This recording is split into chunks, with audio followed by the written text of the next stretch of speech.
Hola, ¿qué tal? Buenas tardes. Bienvenidos a una tarde más, a una entrega más, a un directo, de esos que creíais que habíamos desechado ya, que los habíamos dejado en el cajón del olvido. Pues no, volvemos con un directo, pero ya os dijimos que volveríamos simplemente cuando necesitamos o tuviéramos la necesidad vital de transmitir en directo, sobre todo cuando trajéramos a un invitado de calidad, cuando quisiéramos tratar un tema interesante, y hoy se han reunido todos estos requisitos.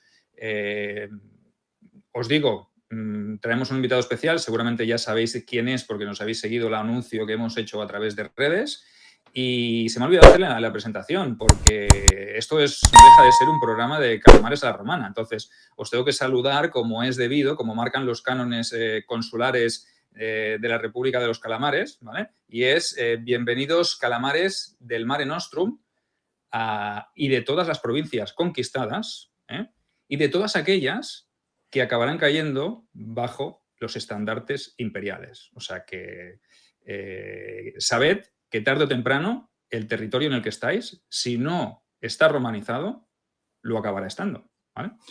O sea que bienvenido, Calamar Mayor. Ángel Portillo, ¿cómo estás? Hola, me he emocionado y todo. No sé si ir a por la lógica segmentada y empezar a conquistar yo solo. Es que esto anima a cualquier cuerpo, ¿eh? Es cierto, estamos en esta época del principio del siglo II antes de Cristo y Roma, pues bueno, es grande, pero será muchísimo más grande en adelante, ¿no? De hecho, a partir de entonces empezará a conquistar tierras, ¿no? Como has dicho, este programa merece la pena hacerlo en directo porque es un tema que las personas conocen poco y porque el invitado es muy conocedor de este tema, ¿no? Nos ha pasado el guión y he quedado maravillado. Yo, a ver si algún día soy capaz de hacer guiones como este. Bueno, pues sin más, como hoy vamos a ir al grano, no va a ser un directo demasiado largo. Queremos hacer una breve introducción de lo que hayamos tratado hasta ahora y lo que se enlaza con el tema de hoy, porque hoy os vamos a hablar de Antíoco III, el Grande, de esa guerra de Antíoco contra Roma, de esa llamada guerra sirio-romana, ¿vale? Y para traeros esta guerra que va concadenada con los acontecimientos que os contamos en los tres programas de Calamares a Romanas en los que hablábamos de Filipo V y su desafío a Roma, pues contamos con el mismo invitado, que no es otro que Richie, de la cuenta Helenismo y Roma. ¿Qué tal, Richie? ¿Cómo estás?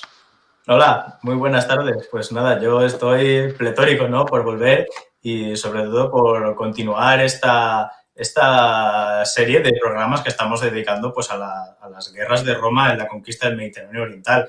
Y hoy vamos a tocar uno de esos conflictos que es el de los más olvidados de todos, yo creo que el que más, porque Macedonia aún se lleva algo de atención, pero que realmente es en el momento en que se produjo un conflicto de grandes dimensiones, era como el combate del siglo, ¿no? Así que estoy muy contento pues de que vayamos a dedicar un espacio a hablar de la guerra de Antíoco, que es realmente en muchos niveles, ¿no? A nivel militar, a nivel cultural, a nivel político, muy interesante, que yo creo que a todos los espectadores que están aquí con nosotros les va a encantar.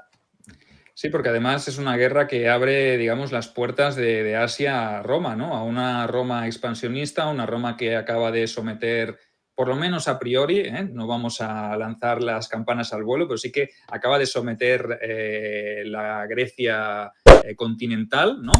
Por medio de un tratado, un acuerdo, llamémoslo acuerdo, pero le podemos llamar acuerdo entre comillas, ¿no? Porque lo firma con Filipo V, pero Filipo V está un poco jugando al subterfugio con Roma, ¿no? Se está haciendo aliado de la República, pero tiene otra cosa en mente que tardará un poquito en aparecer y en acontecer, pero hasta este momento o a partir de este momento, después de esa derrota de la que os hablamos ya en los programas anteriores, recordad que os hablamos de la Primera y la Segunda Guerras Macedónicas en los tres programas que colgamos en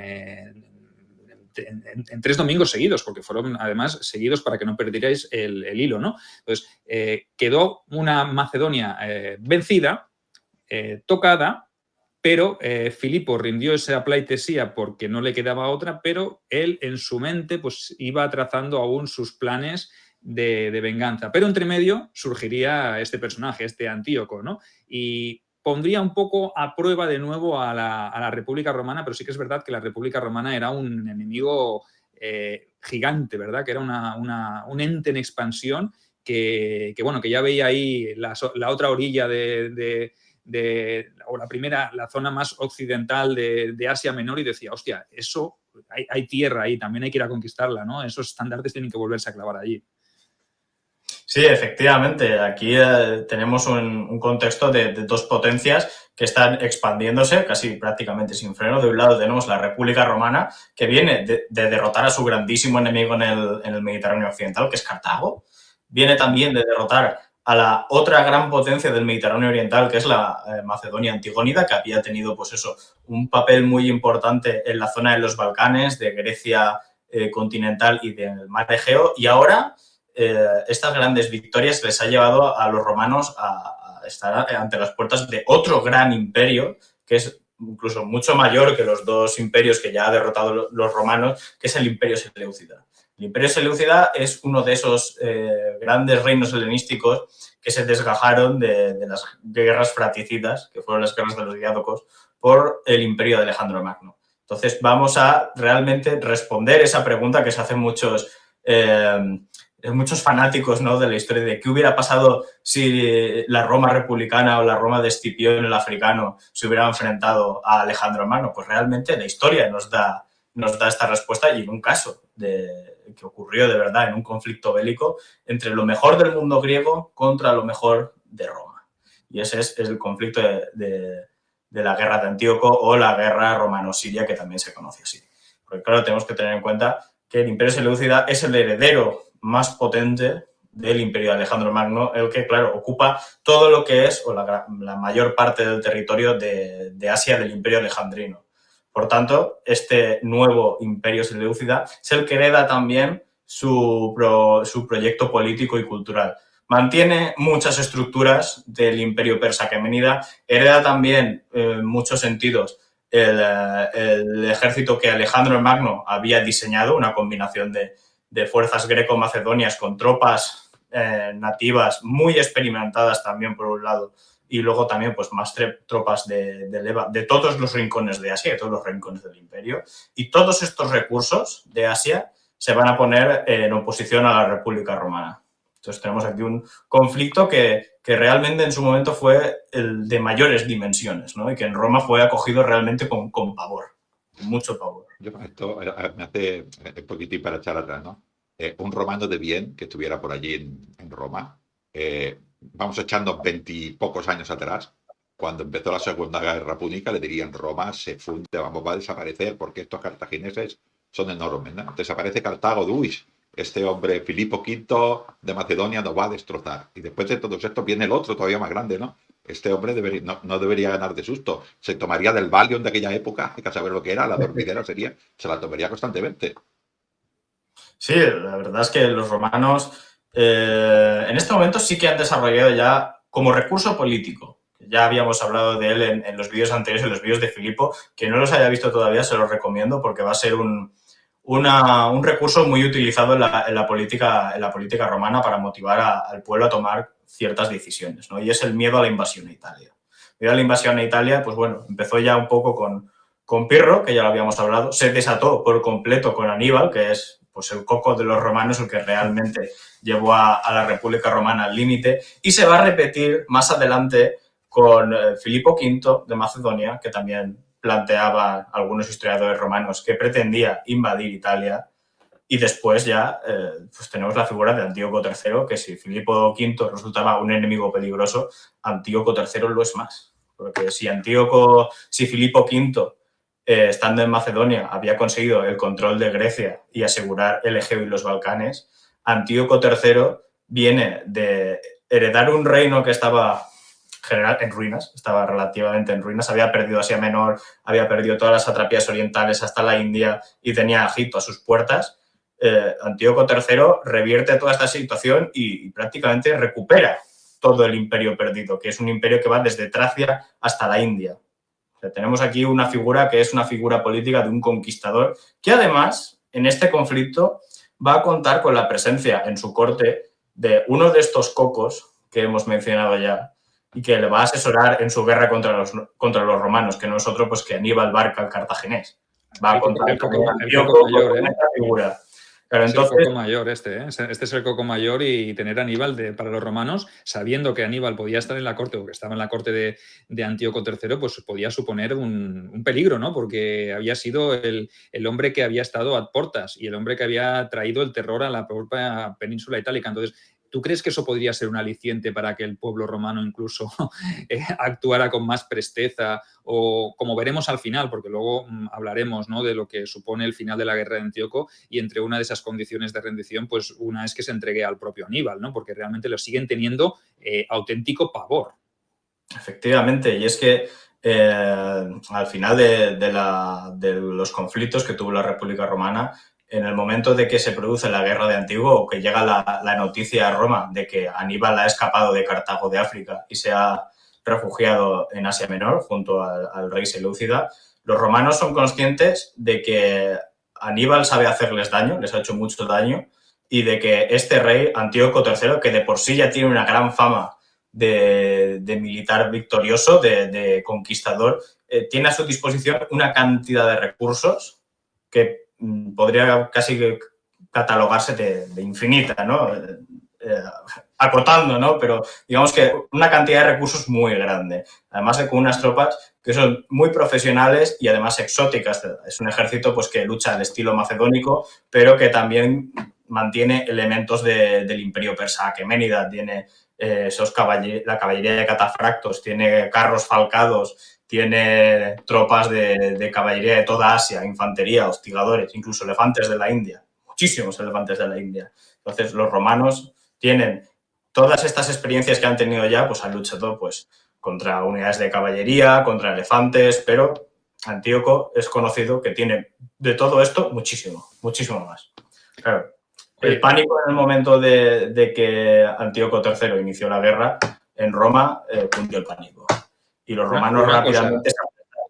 Una cosa, Richie, sí. Una cosa que me llama la atención es el papel que juega Antíoco durante la Segunda Guerra Macedónica de la que hablamos también en su momento, ¿no? Es decir, Antíoco podía haber actuado en esa Segunda Guerra Macedónica como aliado de Filipo V, pero prefirió mantenerse a la espera, pues como diciendo que se peguen estos dos, yo me quedo con el que quede luego y le planto cara. ¿Tú crees que esta fue una estrategia o fue esta la estrategia que quiso seguir Antíoco III, de ser un espectador de lujo de esa Segunda Guerra Macedónica? ¿O crees que no pudo reunir gente suficiente o no se veía capacitado para ser aliado? Porque si se hubiesen aliado Macedonia con el Imperio Seleucida, o sea, Roma yo pienso que lo hubiese tenido francamente muy, muy, muy complicado, ¿no? Muy difícil. Y de hecho, sí que existió una alianza entre Filipo V y Antíoco III en el momento en que se produce la Segunda Guerra Macedónica y Filipo V está luchando contra Flaminino en la batalla de Cinostéfalos, que es donde resulta derrotado. Y es una alianza que es muy antigua, por supuesto, en la alianza de los Antigonias y los Seleucidas. Es pues, la dinámica general en el siglo III a.C. en el mundo helenístico, pero no se llega a producir una acción de Seleucida dentro de ese conflicto por dos razones. Por un lado, porque Antíoco III, junto con Filipo V, se habían repartido los territorios del Imperio Tolemaico, que es la otra gran dinastía heredera del Imperio de Alejandro Magno. Entonces, en el momento en que Filipo V está luchando contra los romanos en Grecia, Antíoco III está invadiendo el Egipto Tolemaico. La gran región fronteriza entre los grandes reinos es la región de Celesiria, que es lo que hoy podemos identificar como Israel, Palestina y Jordania. Y creo que es en el 199, las cifras del año suelen variar en función de qué fuentes se consulten, pero entre el 200 y el 199 se produce una batalla decisiva, bueno, icónica, ¿no? Que es la batalla de Panio, que es la que acaba expulsando a los egipcios de Celesiria. Claro, Antíoco III lo que pretendía era quedarse también con Egipto, porque en ese reparto del Imperio Tolemaico que habían hecho Filipo V y Antíoco III, Egipto caía del lado de Antíoco III. Pero, claro, otros de los aliados que tenían los Ptolomeo en el Mediterráneo Oriental en el siglo III a.C. era la República Romana, desde tiempo de Pirro de Épiro. Así que una embajada romana, digamos que frenó por primera vez el Imperio Seleucida, porque les amenazaron con que si invadía las tierras de Egipto, que era de un rey amigo del pueblo romano, pues Antíoco III tendría que hacer frente a la ofensiva romana, la ira de los romanos. Entonces ahí, ese primer intento de invasión de Egipto, que posiblemente hubiera sido exitoso porque las aguas bajaban turbulentas por el Nilo en ese momento, fue decisivo para que esa dinastía continuara. El otro segundo factor es que si bien Antíoco y Filipo eran aliados, realmente no se llevaban del todo bien. O sea, había una rivalidad y una desconfianza mutua muy recalcitrante, porque cada uno desconfiaba mucho de los intereses que podía tener realmente el otro. Filipo tenía aspiraciones a tener un dominio mucho más fuerte en Asia Menor, que era territorio nominalmente selúcida, y luego Filipo V tampoco se fiaba realmente de las aspiraciones de Antíoco, porque había tenido una carrera muy ascendente, de grandísimos éxitos, y claro, dentro del discurso oficial de la monarquía selúcida de defender el patrimonio heredado, dentro de este patrimonio de los reyes selúcidas se incluye también Macedonia y Tracia. Entonces hay un conflicto ahí de ver pues quién realmente es el rey que predomina.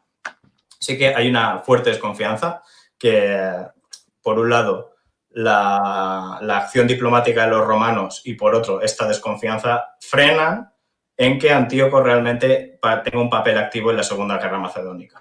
Antíoco III está viendo pues, cómo se va a desarrollar el conflicto. Es una cosa que después, cuando veamos la guerra entre Antíoco y Roma, va a hacer también Filipo. Esto, haciendo un pequeño resumen, quizás era estos dos, el Seleucidas y el Imperio Macedónico, lo que les interesaba era que el otro se debilitara, ¿no? Y el miedo que quizás que tenían ambos es que cualquiera de los dos, los macedónicos, Filipo o Antíoco, conquistara o se hiciera con el poder de Ptolomeo. Esto sería totalmente decisivo. Si se hacen con Egipto, el que tuviera este poder sería el que dominaría el Mediterráneo oriental, ¿no? Y supongo que Roma decía que tampoco, no le interesaba tampoco a Roma, ¿no? Así que esto quizás sería la situación más o menos geopolítica. Sí, básicamente. O sea, realmente no es que cada rey estuviera esperando que fuera más débil, sino que no fuera lo suficientemente fuerte. Pero sí, digamos que hay un status quo, hay una calma muy tensa en un momento de reparto del imperio que hasta el momento había sido el imperio hegemónico, que es el imperio tolemaico. Y, por supuesto, Filipo y Antíoco, igual que el resto de reyes helenísticos anteriores, no contaban, o sea, no tenían en cuenta dentro de sus cálculos el enfrentarse realmente a la República Romana y que el resultado fuera a ser el que fue al final. O sea, es una dinámica de los griegos que, aunque tuvieran a los romanos enfrente y ya había historias de sus conflictos, nunca se llegaron a tomar a los romanos realmente en serio. En este momento. Luego ya la historia cambiará. Oye, Richie, y hablando un poco de Antíoco, ¿cómo llega Antíoco al trono? Porque bueno, sabemos que no era el candidato elegido, ¿no? Sino que llegó un poco por rebote, ¿no? Llegó de rebote porque ocupó el trono debido al fallecimiento de su hermano, que era el primogénito y el heredero al trono. ¿Cómo ocurrió todo esto? Para que nuestros videoyentes se hagan un poquito la idea de quién fue este personaje. Bueno, pues para eso, muy brevemente, vamos a hablar un poco de la historia del Imperio Seleucida. Uh-huh. Hemos comentado ya que el Imperio Seleucida es uno de esos grandes reinos helenísticos que se desgajó del imperio de Alejandro Magno, ¿no? en Asia. Y este imperio ocupó el territorio asiático, fundamentalmente, que iba desde las costas de Tracia hasta Bactria, porque la India la cedieron a los reyes maurya's por un pacto para que les dieran elefantes. Claro, aquí el Imperio Seleucida, aunque fuera el imperio más grande de todos, era el más inestable, porque tenía muchas tradiciones estatales con las que lidiar frente a la que tenían, por ejemplo, los Antigónidas o los Ptolomeos, que estaban en Egipto, que tenían pues, una única tradición, muchas culturas diferentes, muchas sociedades diferentes, y además tenía un problema de mecánica de sucesión, que es lo que tuvo también como problema la dinastía de Alejandro Magno, la dinastía argeada. Y es que los primeros seleucidas idearon un sistema que era que básicamente el rey titular, que era el Basileos, el soberano, gobernaba la parte del Mediterráneo, o sea, la parte de Asia Menor, Siria, Celesiria y el Mar Egeo, con miras a volver a Macedonia, porque el el objetivo del fundador del Imperio Seleucida era volver a Macedonia, Seleuco I, lo asesinaron antes de llegar. Y luego el heredero era como un virrey, ¿no? O sea, era rey, correy. En un intento de garantizar, pues eso, una línea de continuidad. Este rey o virrey gobernaba lo que son las satrapías orientales desde Mesopotamia en Babilonia. Y digamos que había un periodo de corregencia. Este sistema funcionó bien hasta que Antíoco I ya ascendió al trono, que es el hijo del fundador. Este sistema ya falló pues en el modelo siguiente, ¿no? Antíoco I imitó el mismo sistema con su hijo, que era Seleuco II, pero Seleuco II, como lo quiso traicionar, pues llevó el sistema al fracaso. Entonces hay una dinámica pues de guerras civiles, de desconfianza, de facciones dinásticas que luchan por el poder. Claro, todo esto pues generó muchísima estabilidad, junto con otros factores externos, ¿no? Que son las guerras sirias y las guerras exteriores. Generó muchísima inestabilidad en el Imperio Seleucida. Pues una de estas víctimas, ¿no? de estas guerras exteriores y de traiciones y demás, fue el hermano de este Antíoco, el Antíoco III, que su nombre fue creo que fue Seleuco III, que en ese momento era el rey. Claro, murió en una campaña en Asia Menor y Antíoco, que no estaba destinado pues, a ascender al trono seleucida, a ceñirse la diadema regia, en ese momento estaba en Babilonia, pues subió al trono. Y claro, él se encontró con un panorama, la verdad es que nada alentador. Porque hemos mencionado pues, que el Imperio Seleucida, en origen, pues iba desde Tracia hasta Bactria. Pues cuando Antíoco III asciende al trono, se encuentra un reino que está amenazado por el sur por los Ptolomeos, que han invadido Siria, que es el corazón del Imperio Seleucida. Por el este tiene dos rebeliones y secesiones. Tiene por un lado la de Eutidemo en Bactria y luego la de Arsaces en Partia, los partos, ¿no? Es el ascenso del Imperio Parto, o al menos lo que son los inicios de Partia como un estado independiente. Luego, además, en estas satrapías orientales va a tener que enfrentarse a la rebelión de sus propios sátrapas, ¿no? Que eran generales suyos, que son la de Alejandro y Molón, que son sátrapas de Persia y de Media, creo que eran. Igual me estoy equivocando, pero son de las satrapías orientales. En Asia Menor va a tener otro problema, es que en Asia Menor había habido un problema dinástico y esa región también se va a rebelar contra el dominio central seleucida. Por tanto, Antíoco III, en el ascenso de su reinado, solo va a tener el control de un puñado de ciudades en Siria del norte y en el norte de Mesopotamia. Ese es el panorama con el que sube Antíoco III al trono. Claro. Antíoco III sube, para que nos ubiquemos un poco, sube al trono en el 223 a.C., con este panorama.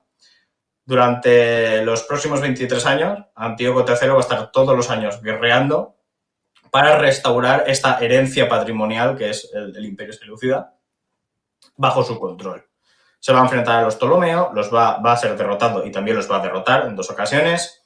Va a poner fin a las rebeliones de sus sátrapas, tanto en Asia Menor como en las satrapías que hemos mencionado, y también va a subyugar pues, a estas antiguas satrapías que se habían rebelado y habían conseguido la independencia. Va a subyugar a los partos y va a subyugar a los bactrianos, imitando pues, la campaña que había hecho en su momento Alejandro Magno, esa anábasis, ¿no? De tierra arriba, así. Va a ser uno de los seleucidas que va a llegar hasta la India, porque va a llegar hasta la India para renovar este pacto, ¿no? Con los reyes maurias para que les entregue elefantes de guerra.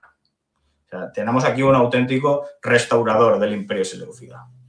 Claro, las últimas posesiones que le quedaban estaban en Tracia por recuperar, que en ese momento estaba pues, en la órbita de Macedonia. Macedonia en ese momento está luchando contra los romanos y es en el fin de esta Segunda Guerra Macedónica, cuando Filipo pues, renuncia a todos los territorios exteriores más allá de Macedonia, que Antíoco III va a aprovechar para reclamar esa última frontera del Imperio Seleucida que se había perdido. Y es aquí cuando va a entrar en conflicto con la República Romana. Porque es cuando Roma se asegura Macedonia y la Grecia continental y ya pues oye, ese hambre y esas ganas de conquista pues hacen que se ponga, que fije los ojos en esos reinos helenísticos orientales, ¿no? Interceden también por allí varios reinos independientes, ¿no? Pues está también Rodas, está Pérgamo, que habían tenido un papel destacado también en esa Segunda Guerra Macedónica. Entonces, ¿quieres decir tú, Rich, y yo hago una pregunta, desde la ignorancia, ¿quieres decir que Roma no utiliza esos reinos como excusa también para entrar en territorio y poner pie en Asia? Bueno, realmente como excusa no sería así, porque realmente son estos reinos, estas poleis, las que realmente le dan un toque de atención a Roma y dicen, oye, este tío está aquí y acaba de cruzar de Asia a Europa y esto nos está amenazando a nosotros, que somos tus aliados. Estamos hablando fundamentalmente del reino de Pérgamo y de Rodas, ¿no? Que son los más activos, ¿no? Pero bueno, también tenemos que tener un poco en cuenta cuál es la situación del Egeo. El Egeo, pues incluimos pues, todas sus orillas, ¿no? La Grecia continental, Jonia, Eolia, todos estos territorios, ¿no? Al final de la Segunda Guerra Macedónica, la dinastía antigónida de Filipo V deja de ser pues, la potencia hegemónica. No pierde todos sus territorios, mantiene Macedonia, pero sí que pierde Tesalia, pierde la costa de Tracia, pierde esos territorios que había ganado en el Épiro y en el Adriático, y esos territorios se vuelven independientes, ¿no? Cuando se derrota a Filipo, se reúne un consejo de Roma con todos los aliados que tenía, fundamentalmente los etolios, que habían sido los enemigos de los antigónidas durante todo el siglo III. Y a los etolios lo que reclaman es que se extinga la dinastía de Filipo, porque ellos defendían que mientras existiera la dinastía de Filipo y Filipo estuviera en el trono de Macedonia, Grecia no iba a estar a salvo. Por supuesto, los etolios lo que querían era que sustituir la hegemonía de Filipo por la suya propia. Claro, entonces todos los demás estados de Grecia pues estaban en contra. Estos demás estados pues, son la Confederación Aquea, el reino de Pérgamo, que es un reino que estaba en Asia, Rodas, que es una potencia mercantil naval fundamentalmente, pero muy importante. Atenas, que es un centro cultural de prestigio. Atenas renunció a su política militar, pero seguía participando, ¿no? Porque era escuchada. Atenas era escuchada. Entonces, Flaminino, en su sabiduría, lo que decidió fue mantener a Macedonia como un estado tapón en el norte, porque sabía que esa había sido la función de los macedonios durante toda la época arcaica y clásica, el mantener a raya a los bárbaros del norte, y convirtió a Filipo V en un amigo del pueblo romano. Entonces tenemos un marco político del mar Egeo pues, fragmentado. Tenemos por un lado la Confederación Etolia, los aqueos, los espartanos, Macedonia del Norte, un montón de ciudades-estado que son independientes, una confederación Tesalia, que había ganado su independencia, que desde tiempos de Filipo II, el padre de Alejandro Magno, no tenía. Y en Asia pues tenemos un pequeño reino de Pérgamo, Rodas y demás ciudades-estado griegas pues independientes, ¿no? Además del ascenso de este imperio seleucida. Pues son todos estos pequeños agentes, ¿no? Quienes intervienen y que motiva mucho que estos dos grandes colosos, que son la República Romana y el Imperio Seleucida, colisionen al final. Porque Pérgamo y Rodas eran los chivatos de Roma en el... Me gusta ese en el concepto. Egeo. Eran los chivatos de Roma en el Egeo. Pero al Imperio Seleucida también llegan muchísimas embajadas griegas, fundamentalmente de esta confederación que hemos mencionado, que era enemiga de Filipo, la confederación de los etolios, porque ellos estaban como muy quemados, ¿no? Porque hemos luchado contra Filipo, no sé, 30, 40 años, los romanos nos asistieron en 2 guerras y ahora que por fin le hemos derrotado, no nos llevamos ninguna parte del pastel. Incluso parece que a Filipo pierde territorio, pero parece que le recompensan, ¿no? Porque se hacen amigos, se hacen amiguitos. Sí, exacto. Efectivamente, los romanos le han hecho a Filipo amigo. O sea, un tío que nos ha hecho la vida imposible y no nos ha dejado a nosotros pues ocupar ese lugar que ellos pensaban que les correspondía como hegemones de Grecia. Entonces los etolios le fueron con el cuento Antíoco y dijeron, oye, la cosa en Grecia está muy mal, está fatal. Los romanos son unos tiranos y y tienes que intervenir. Si vienes a Grecia, no solo contarás con, no solo se te abrirán las puertas, sino que se te sumarán todos los griegos, todos los ciudadanos de todas las poleis en tropel. Así que te invitamos a que des el paso de invadir Grecia y todos nos uniremos a ti contra los romanos. Todos. Ese es el cuento que le vendieron a Antíoco los etolios. Yo digo una cosa, este Antíoco venía de familia macedónica, ¿no? Tendría que saber que esto con los griegos no funciona, que los griegos se pelean siempre. O sea, tantos peleados. De vez en cuando van juntos a los sitios, pero tantos peleados. O sea, a ver, si van 5, ahora me invento un nombre, ¿no? Si van 5 de Megalópolis y van 5 de Tebas, ya los de Tebas no van. Y así está la cosa. Sí, la verdad es que Antíoco, la verdad es que por el estudio de las fuentes, a muchos que nos gusta estudiar este conflicto, notamos como un cambio de la personalidad de Antíoco, ¿no? A la hora de confrontar este conflicto. Porque el que lea las fuentes que relatan la vida de Antíoco, que es la vida del rey Seleucida que mejor documentada está, pues te muestran un soberano que es joven, que es activo, que tiene iniciativa, que es valiente, que es un guerrero. Pero cuando se trata del enfrentamiento con los romanos, tiene un comportamiento muy errático y se deja mucho influenciar por el que dirán, es asustadizo, lo presentan incluso como si fuera un cobarde.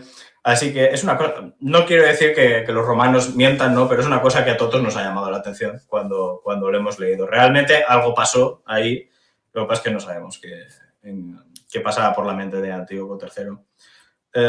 Pero sí, Antíoco realmente, pues, él conocía mucho este juego diplomático, porque él venía de ahí. O sea, la dinastía seleucida es una dinastía con orígenes macedónicos, pero es también una dinastía mixta, porque el fundador de la dinastía se casó con Apama, que era la hija de un sátrapa de Bactria, no, de Sogdiano, perdón, era Sogdiano.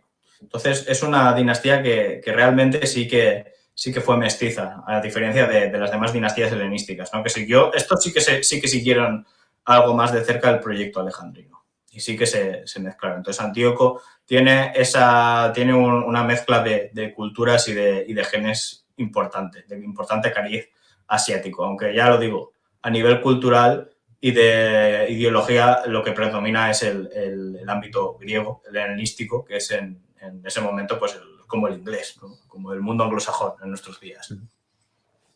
Así sí que lo sabía, o sea, pero no sé. Bueno, a lo mejor lo vio tan claro, ¿no? Para entrar, se lo pintaron tan bonito que pensó, esta es mi oportunidad, ¿no? Además, también Roma había pasado por una guerra larga, había tenido que sufrir también lo suyo contra Filipo V, entonces, quién sabe si aquella no era una buena oportunidad. Mejor momento que ese quizás no se le iba a presentar, y más teniendo en cuenta que si daba tiempo a la República de recuperarse, lo tendría más difícil. Entonces, había visto lo que había pasado, había asistido a todo el tema de la Segunda Guerra Macedónica y ahora quizá con esa, podríamos decir, con esa invitación y con esa alianza de la Liga Etolia, quizá era el mejor momento para intervenir y no lo dudó, ¿no? Por lo menos inicialmente, ¿no? Hasta que se presentaron luego las posteriores dudas que comentas, Richie, yo pienso que era ese momento o ya dejarlo estar. Sí, efectivamente, que se lo vendieron también o le convencieron de tal manera que al final, después de haber invadido Tracia, Antíoco se decidió al final a invadir Grecia y declarar la guerra a los romanos. Tanto es así, tanto se creyó en las palabras de las embajadas griegas que le habían llegado, que no esperó a que su ejército se agrupara en Asia Menor para la campaña. O sea, Antíoco III invadió Grecia continental, entró por Eubea, por esta isla que está cerca de la Grecia central, y después pasó a Tesalia con lo que se suele llamar la Guardia Real. Son unos 10.000 soldados greco-macedonios, además con caballería de sus tropas profesionales, que es la Gema, que es caballería de élite compuesta por soldados medos, los compañeros, los hetaroi y demás pues, unidades, ¿no? O sea, pero realmente es un ejército muy, muy pequeño. Esto se ha interpretado pues, de muchas maneras, ¿no? Decía, es que realmente Antíoco III lo que quería era entrar como un libertador, ¿no? Y no como un conquistador más, ¿no? Por eso se suele justificar el que invadiera el territorio con una fuerza tan pequeña. También él estaba, pues eso, caviloso de que se le iban a unir, pues, todos los pueblos por los que pasara se le iban a unir y iba a reclutar, pues, 30.000 o 50.000 griegos de la Grecia continental. La realidad fue muy diferente, porque realmente cuando llegó allí se dio cuenta de que los etolios le habían vendido la moto. Porque por un lado, claro, estaba Filipo V, que era su antiguo aliado, pero que en ese momento era amigo de los romanos, y Filipo V estaba también pensando, ¿y yo ahora qué hago? Porque este tío no me fiaba yo de nada, pero habíamos sido aliados en el pasado. Me podría ayudar contra los romanos, de los que yo ahora soy amigo. Entonces, ¿qué camino tenía que tomar Filipo V en este momento? ¿Mantener la amistad con Roma o mantener la amistad o renovar la alianza con Antíoco III, que venía de conquistar toda Asia? Pues la verdad es que se tomó la decisión por una acción que cometió Antíoco. Y es que Antíoco empezó su campaña en Tesalia, asediando pues ciudades, ¿no?, que eran amigas de los romanos, por romanas, y en su campaña pasó por el campo de batalla de Cinoscéfalos, que había sido hace ya casi un lustro, ¿no? La batalla de Cinoscéfalos es en el 199, creo que es, y la campaña de Antíoco III comienza pues al final de esa década, ¿no?, en el 192, 191. Claro, Antíoco encontró en el campo de batalla de Cinoscéfalos los restos de todos los soldados macedonios que habían caído en batalla, y eso era, pues, escandaloso, ¿no? Entonces, para ganarse, o pensando él que se iba a ganar el favor de Macedonia y de los soldados griegos en general, lo que hizo fue ofrecer exequias, ¿no?, por todos esos macedonios caídos, y les dio a todos un entierro digno. Claro, esto ya para Filipo fue definitivo, porque decía, este tío no viene a ayudarme a derrotar a los romanos, sino que viene a derrocarme a mí. Porque está mandando un mensaje un mensaje político a la sociedad que yo estoy gobernando.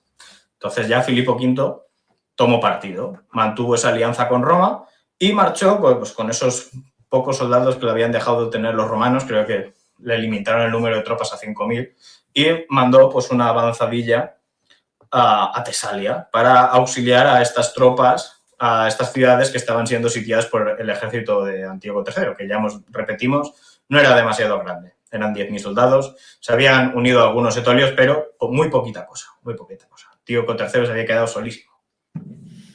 Entonces, bueno... Oye, Richie, una cuestión. Las legiones romanas, como dices que Filipo envió a sus 5.000 soldados, a esas tropas limitadas que tenía, eso quiere decir que no había una presencia romana demasiado activa a nivel de legiones, ¿no? Físicamente no tenían desplazadas allí. Flaminino no había dejado demasiadas legiones, sino que todo había sido un acuerdo mediante el cual pues tenía al hijo de Filipo como rehén, había tenido que pagar una cantidad, había tenido que renunciar a ciertos territorios, pero la presencia física, digamos que en ese momento de las legiones romanas no era muy preponderante en toda la Grecia continental, ¿no? No, realmente no, porque los romanos en el Mediterráneo oriental, a diferencia de lo que había pasado en Sicilia y en las islas del Mediterráneo occidental, habían optado por una política muy griega, ¿no?, de mantener una hegemonía. Claro, eso significa que no hay ninguna provincia romana en este territorio, en el Mediterráneo oriental. Entonces, no hay una presencia militar romana, por tanto, la seguridad y control del territorio se deja en manos pues de las élites de cada entidad, pues que son afines a los romanos. Y estos son los que controlan el territorio en nombre de los romanos, en amistad con Roma, y le mandan a Roma pues los informes, ¿no? Entonces, no hay una gran presencia militar romana en el momento en que Antíoco decide invadir Grecia continental. Eso sería quizá otro de los motivos por los cuales Antíoco lo ve más sencillo, ¿no? Y dice, pues a lo mejor quizá no necesito tantos hombres, ¿no? No necesito llevarme tanta gente, desplazar, porque si no descuido también mis otras fronteras, ¿no? Entonces, desplazar un ejército de invasión excesivo puede suponerle que los partos o las satrapías más orientales pues vean ahí una oportunidad también para sublevarse, y él dice, 10.000 más lo que me pueda garantizar la Liga Etolia, más lo que vaya reuniendo allí, contra lo que pueda tener Filipo, en ese caso, que de momento no entro tampoco como un invasor ni como un enemigo declarado, pues a lo mejor me facilita más el trabajo de lo que pensaba, ¿no? Sin contar que habría allí una presencia de legiones romanas, ¿no? Quizá eso son todos esos factores que encadenado uno con el otro, pues nos dan o nos pueden hacer entender por qué se lanza con esos 10.000 hombres, que es lo que tú hablabas antes, ¿no? Esas teorías. ¿Por qué lo hizo con solo 10.000 hombres? Pues imagino que todos estos factores son los que le empujaron a tomar esta decisión, ¿no? No, realmente Apiano sí que nos cuenta, el historiador Apiano, que es la principal fuente para el estudio del conflicto, sí que nos cuenta que el ejército seleucia se estaba congregando en Asia Menor. Bueno, hemos comentado antes pues, que el ejército seleucia, los seleucias podían reunir ejércitos que eran gigantescos. Hablamos de entre igual los grandes ejércitos seleucias, en los grandes conflictos que sí que tenemos registrados, unos 80.000 soldados. Y estos 80.000 soldados venían de todas las partes del imperio. Griegos, macedonios, tracios,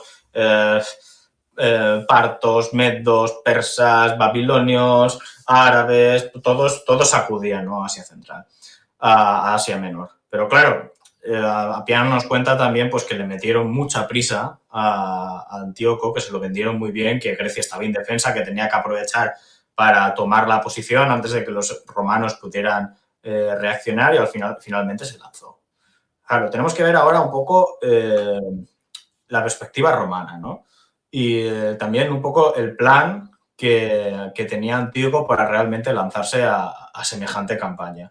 Hemos visto ya que había como una guerra fría, no hay muchas embajadas, muchísimas embajadas. A Antíoco le mandan embajadas, a los romanos también les llegan muchas embajadas y esto al final desemboca en un conflicto. A mí me gustaría leer también, ahora que lo tenemos aquí más o menos, el consejo que le dio Aníbal sobre cómo tenía que afrontar la guerra con Roma, que tengo el texto por aquí, lo vamos a leer, a ver si lo puedo encontrar. Sí, mira, nos lo relata el historiador Apiano en el libro segundo de la guerra siria, en el capítulo 7. Y dice así: como Antíoco pretendía invadir Grecia primero y empezar después su guerra con los romanos, comunicó su deseo a Aníbal. Es decir, oye, Aníbal, voy a hacer esto, ¿tú qué piensas? La carta decía que como Grecia había sido devastada por largo tiempo, la empresa sería fácil. Devastada por largo tiempo hace referencia pues a estas guerras entre macedonios y romanos, ¿no? Las guerras de Filipo. Pero las guerras que se libran en el propio terreno son las más difíciles de sostener por la escasez que éstas provocan, y para aquellos que las libran en el extranjero son más fáciles de aguantar. Antíoco jamás podría expulsar a los romanos de Grecia, donde disponían de todo el grano y material necesario. Aníbal le animó a ocupar alguna parte de Italia y establecer allí su base de operaciones, de tal manera que los romanos se vieran debilitados tanto en su territorio como en el extranjero. Tengo experiencia en Italia, dijo él, Aníbal, y con 10.000 hombres puedo ocupar algunos lugares convenientes y escribir a mis amigos en Cartago para motivar una revuelta popular. Como están descontentos de su condición y están enfurecidos con los romanos, se llenarían de coraje y esperanza si escucharan que estoy devastando Italia de nuevo. Antíoco escuchó ansiosamente este consejo. Como consideró que el apoyo cartaginés sería de una gran ventaja, como lo habría sido para esta guerra, pidió inmediatamente que escribiera a sus amigos. Este fue el consejo que le dio a Aníbal a Antíoco III de cara a su guerra con los romanos. Desgraciadamente, pues para Antíoco III, esto no fue así y el conflicto pues tomó el rumbo contrario. Bueno, ya yo creo que las intenciones de Aníbal estaban ahí todavía, tenía el resquemor de haber sido vencido en Zama y derrotado, y decía, tú dame 10.000 tíos que yo te hago un estropicio en Italia, ¿no? Pero claro, Antíoco quería pasar primero por Grecia para asegurarla. Sergio, ten en cuenta esto que ha dicho ahora Richie. Bueno, que no lo cuenta, ¿no? Esto a Roma sacaría soldados de debajo de las piedras. Aníbal, apoyado por un pueblo más importante todavía que Cartago, y con el mismo Cartago pudiera ser posible que viniera Italia a hacernos daño, ¿no? Esto es que sacaría soldados de Roma de todos lados, o sea, se movilizarían hombres desde la Roma, España, que ya tenían poco, Sicilia, todo, es que sería una movilización continua.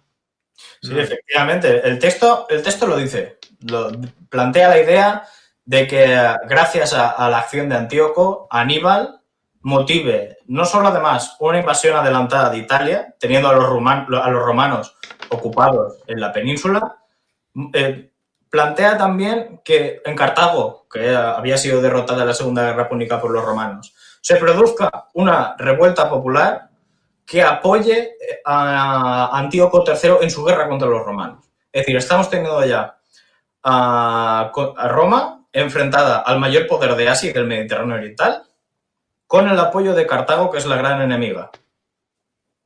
Esto causa mucho pavor. O sea, la sola idea de enfrentarse a todo el poder de Asia y todo el poder de África en Italia, a los romanos les causaba, pues eso, auténtico terror. Y de hecho, creo que hay también otro texto que nos narra también Apiano, que es una reacción romana a esta posibilidad, ¿no? Que lo narra en el libro 3, capítulo 15 de la guerra siria. Y dice así: cuando los romanos escucharon de la irrupción de Antíoco en Grecia, cuando ya invadió Tesalia en el 192-191, y la matanza y captura de romanos en Delos, declararon la guerra. Esto de Delos era un puerto franco del Egeo donde se hacía comercio y ahí había una presencia romana, creo que no militar, sino de comerciantes, ¿no? Y esto, pues, los eleucias tomaron posesión y los masacraron. Continúo con el texto. De esta manera, la guerra que se había ido fraguando entre ambos por largo tiempo, finalmente tuvo lugar. Esto en referencia a lo que hemos comentado de las embajadas, ¿no? de las ciudades y estados griegos. Tan grandes eran los dominios de Antíoco, gobernante de muchas naciones poderosas de toda Asia, de todas algunas pocas de la costa que invadían Europa. Esto es algunas costas de Tracia y algunos territorios que pertenecían a los Ptolomeos de Egipto. Tan formidable era su reputación y tan completa su preparación y tan numerosos y famosos sus éxitos sobre otros pueblos de los que había heredado el título de El Grande, que los romanos anticiparon que esta guerra sería larga y dura para ellos. O sea, los romanos habían conocido la historia de Antíoco III, sabía que era un rey que había recuperado el imperio seleucida de Occidente a Oriente, había imitado casi realmente la obra de Alejandro el Magno. Tenían sospechas sobre Filipo de Macedonia, a quien había conquistado recientemente, y también sobre los cartagineses, sobre todo después de haber mostrado su falsedad respecto al Tratado de Paz, pues Aníbal estaba cooperando con Antíoco. Otros pueblos sometidos estaban bajo sospecha, pues una revolución podía desatarse entre ellos gracias a la fama de Antíoco. Por estas razones, enviaron fuerzas a todas las provincias para vigilarlas sin provocar hostilidades. Como en las situaciones de gran peligro mostraron su ansiedad por Italia, pues podría producirse un debilitamiento o rebelión contra ellos, contra los romanos. Enviaron una gran fuerza de infantería a Tarento para protegerla contra cualquier ataque en cualquier confín, y también enviaron una flota para patrullar la costa. Tan grande era la alarma causada por Antíoco en sus inicios. Cuando todo lo que concernía al gobierno fue resuelto, levantaron un ejército para enfrentar a Antíoco. 20.000 de la ciudad, o sea, 20.000 ciudadanos romanos, y el doble de aliados para cruzar el Adriático en el inicio de la primavera. Por tanto, dedicaron todo el invierno a los preparativos de la guerra.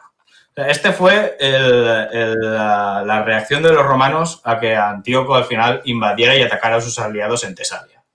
No es poca cosa, porque los romanos ya pensaban que la sola amenaza de Antíoco podía hacer que todos los territorios, no solo ya Cartago, habla de Cartago y de Macedonia, pero habla también de otros territorios, puede ser Sicilia, las islas, los hispanos, se levantaran en armas contra la propia República Romana y que todo se fuera al traste.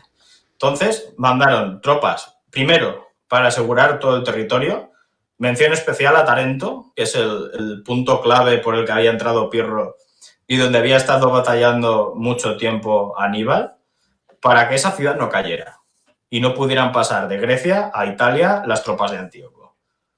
Y una vez hubieron ya asegurado pues, todos los territorios que tenían, porque eso ya es un gasto importante, reunieron 20.000 legionarios, ¿no? O sea, que esos son pues unas 3-4 legiones. Y otros, ha mencionado 40.000, el doble, 40.000 de auxiliares. Estamos hablando de una fuerza de 60.000 soldados. no es poca cosa. No es poca cosa para Roma. Sí, sí. O sea, que los romanos se tomaron muy en serio la amenaza que se cernía sobre ellos, realmente. Siempre dicen, piénsate lo peor, ¿no? Ponte en lo peor, por si acaso, y más vale por exceso que por defecto, pienso en este caso, ¿no? Entonces, si tienes que enviar 60.000 hombres, pues para Roma, una Roma recién salida de tantas guerras, no solo de las guerras púnicas, sino también de esa segunda guerra macedónica que también había tenido que desplazar hombres hasta Macedonia, ¿no? Entonces, Sí. ¿tenía potencial? Sí. ¿Tenía recursos? Sí. Pero ¿de qué envergadura tenía que ser el miedo y de qué tamaño tendría que ser ese miedo para que movilizara 60.000 hombres para hacer cruzar el Adriático a toda prisa? Tenía que ser realmente algo temible. Y yo pienso que detrás de todo esto seguía planeando todavía el fantasma de Aníbal, ¿no? Aníbal seguía siendo el coco, como has dicho tú muy bien antes, ¿no? El gran coco de los romanos era Aníbal, ¿no? Y una Cartago que en cualquier momento podía resurgir de sus cenizas y hallarse a esos. Entiendo, Sergio, a Catón, el viejo, ¿no? Cada vez que intervenía diría Cartago de lenta, ¿eh? Cada vez. Había que petar a Cartago de una vez por todas, porque es que era una amenaza plausible que estaba siempre allí en el sur esperando cualquier tipo de alianza. Porque tú imagínate que se unen todos, ¿no? Que se unen todos contra Roma, ¿no? El pánico y el pavor tenía que ser enorme. Entonces, ¿la reacción desproporcionada? No, yo pienso que no. No es desproporcionada conforme al miedo que podía suponer una amenaza de tal magnitud, ¿no? Y con un Filipo que en cualquier momento te cambiaba de chaqueta, o sea que es complicado, ¿no? La reacción es complicada, pero se movilizaron esos hombres y ¿qué ocurrió después, ¿no? Roma se tomó en serio a Antíoco, quizá hasta ese momento lo había infravalorado y ahora sí que se toma en serio de que lo que le viene puede ser una gran amenaza desde Oriente, ¿no? Aquí ya entra pues con todos los preparativos, con todas las cartas sobre la mesa. Tenemos a una Roma que se prepara para la guerra, para enviar sus tropas a Grecia. Tenemos una invasión del propio rey Antíoco con una fuerza menor en Grecia, mientras en Asia Menor se reúne su auténtico ejército. Y tenemos pues un Filipo que ya ha tomado partido en favor de los romanos. Claro, la fuerza más cercana al punto de la zona de guerra, que es donde estaba Antíoco III, que recuerdo estaba asediando las ciudades en Tesalia, era Filipo. Así que lo que hizo fue pues mandar esas avanzadillas que Antíoco III interpretó como se me echa encima todo el ejército antigonida y detrás vienen los romanos. O sea, Antíoco tuvo la percepción de que había cometido un error táctico grave, que era invadir Grecia con una fuerza muy menor, muy pequeña. 10.000 hombres realmente no es una fuerza pequeña, pero sí insuficiente para digamos, la envergadura de la campaña que se pretendía realizar. En Grecia no lo habían recibido como Antíoco había esperado. Sí que tenía algunos aliados, tenía un rey de las montañas del Épiro que le había ofrecido su alianza, los etolios, que también eran aliados suyos, pero que tampoco le estaban apoyando demasiado militarmente. Y en el Peloponeso no había demasiados movimientos, estaba todo como muy a ver qué pasa, ¿no? A ver qué pasa aquí. Entonces, Antíoco III se dio cuenta de su error y se replegó a pasar el invierno en la isla Eubea, que es por donde había invadido el Tesalia. Pasó el invierno y su ejército todavía no estaba listo, se seguía congregando en Asia Menor. Tenemos que tener en cuenta eso, que en el Imperio Seleucida las tropas vienen desde la otra punta, digamos, Afganistán, ¿no? A pie, hasta Asia Menor. Y Antíoco III, para mantener esta posición en Grecia y no abandonar a sus aliados, decide pues, recurrir un poco a la imagen de la propaganda, que es un sitio muy especial para los griegos, que es las Termópilas. Antíoco decide plantarse con sus 10.000 soldados equipados al estilo macedonio, estamos hablando de la falange, con las sarisas, las peltas, las corazas de lino, de bronce o sin coraza, ¿no? Las Termópilas, donde sabe que su formación, la falange de frente, con los flancos cubiertos, no tiene ningún rival. A su encuentro van pues, los romanos, ¿no? Que llegan a las Termópilas y efectivamente hay un choque frontal donde la falange de los seleucidas pues, se impone en un combate frontal. Pero claro, los romanos también conocen la historia de las Termópilas y mandan por ese desfiladero secreto donde Antíoco III había estacionado a sus aliados etolios, a una fuerza menor de romanos pues que asaltan este paso, ¿no? Que en el primer asalto fracasan, pero en el segundo sí que llegan a derrotar esa resistencia etolia y llegar a la retaguardia del ejército seleucida. Claro, los seleucidas estaban muy convencidos porque en el combate que estaban sosteniendo ellos en las Termópilas, ¿no? Estaban resultando victoriosos, pero empezaron a escuchar hablar latino a los arbustos. Escucharon como en el cogote alguien estaba empezando a hablar latín. Entonces cundió el pánico. Y cundió el pánico y los seleucidas se vieron entre la espada y la pared, básicamente. O entre la espada y la espada. Las malas lenguas dicen que más corrió fue el rey. Es lo que dicen las malas lenguas. Antíoco, en cuanto se vio rodeado y vio que el caos imperaba, se fue con su guardia personal, que eran unos 500 jinetes, y se abrieron paso hasta lograr poner tierra de por medio en Eubea. Antíoco se llevó una buena pedrada en la boca que se dejó unos cuantos dientes ahí. Pero logró ponerse a salvo en Eubea. Esto es lo que tiene, Richie, perdona, esto es lo que tiene de que los romanos cogían ya en aquella época, tenían algún esclavo, algún pedagogo griego y les enseñaban cultura clásica a todos estos hijos de Patricio. Sabían la historia de las Termópilas. Efectivamente, y bueno, creo que lo he comentado, pero en este segundo asalto, el que gana la retaguardia de los seleucidas, quien lidera este asalto, ya que lo hemos mencionado antes, es Catón. Es Catón, el famoso Catón el Viejo, que es un gran conocedor de la historia y la cultura clásica. Entonces, él sí que, la cultura de los griegos, quiero decir. Él sí que conocía pues, la historia de la batalla, admiraba mucho pues, a esos griegos del pasado y... el otro creo que era Lucio, ¿no? Lucio Cornelio. El que llevaba sí, pero en ese momento él no estaba a cargo de la campaña. Es un cónsul diferente, no recuerdo el nombre. Vale. Igual alguien de los comentarios nos quiere ilustrar. Oye, pero queda claro, de todo esto puedo deducir que la falange de frente seguía siendo imbatible. ¿Vale? O sea, sí, de frente fue en la batalla de las Termópilas del 191, la falange fue imbatible, pero claro, ganaron la retaguardia, cundió el pánico, se rompió la formación, el rey huyó y esos 10.000 soldados que iban con el rey no volvieron a Asia. O sea, se quedaron todos en el campo porque los romanos o los capturaron o los masacraron. No, esclavos para el campo, necesitamos agricultura. Pues puede ser. Lo dejo. Pues puede ser, es posible. Yo no sé cuál es el destino, pero creo que Sapiano también lo dice, que murieron todos.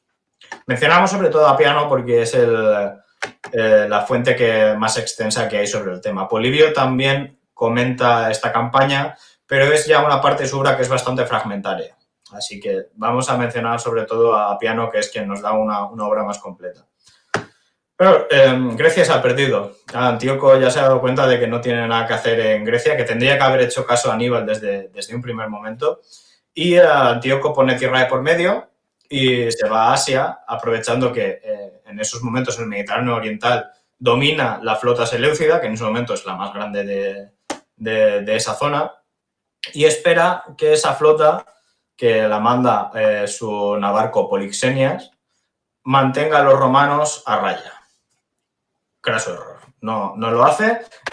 La flota romana, junto con la de Pérgamo y Rodas, que es también aliada, al final derrota en 2 o 3 batallas navales que se producen a la flota seleucida, y los romanos pues tienen ya la opción de pasar a Asia. Y claro, para esta campaña, ¿no? En Asia Menor, van a llamar a grandes generales, a un gran general, sobre todo.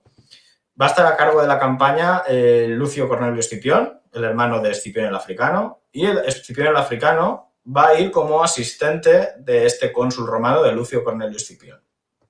Este cónsul va a ser quien mande la campaña contra Antíoco III para terminar la campaña.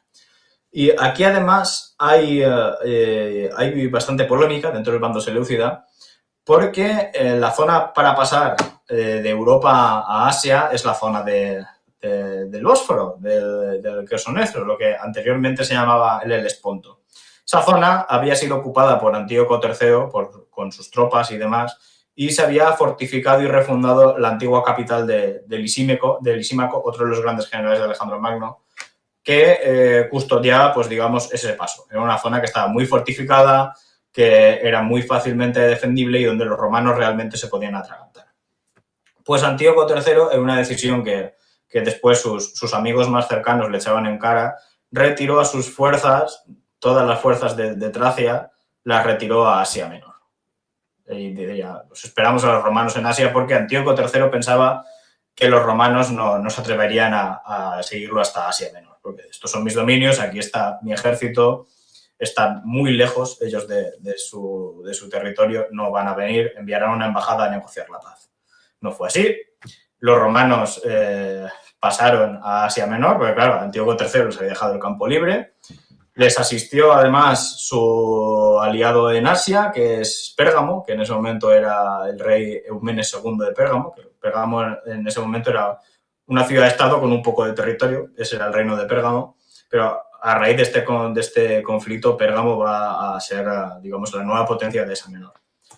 Los romanos logran cruzar a Asia Menor con su ejército, un ejército que, aunque es relativamente numeroso, las fuentes han estimado un total de entre 30.000 y 40.000 soldados, incluyendo a los aliados del ejército de Pérgamo, pero va a enfrentar a un ejército que va a ser incluso el doble de superior, porque ese ejército de Antíoco que estaba recorriendo todos los rincones de Asia para juntarse en Asia Menor y invadir Grecia, pues ahora ya ha llegado a Asia Menor.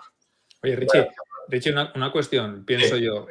La intención entonces de Roma inicial no había sido jamás poner los pies en Asia, sino que realmente quien precipitó la acción fue el propio Antíoco, ¿no? Con su invasión de Grecia. Entonces esto es un poco paradójico, ¿no? Porque quizás hasta ese momento la República Romana se conformaba con lo que tenía, no se había planteado ir más allá del Esponto, del antiguo Esponto, pero esa invasión fallida o ese error de cálculo que cometió Antíoco al iniciar la campaña en el 191 lo que hizo fue abrir un poco las puertas de Asia Menor a la propia Roma, ¿no? Que en ese momento sí que se decide a perseguir a ese enemigo porque piensa que es un enemigo que ahora está huyendo y que no se le puede dejar escapar.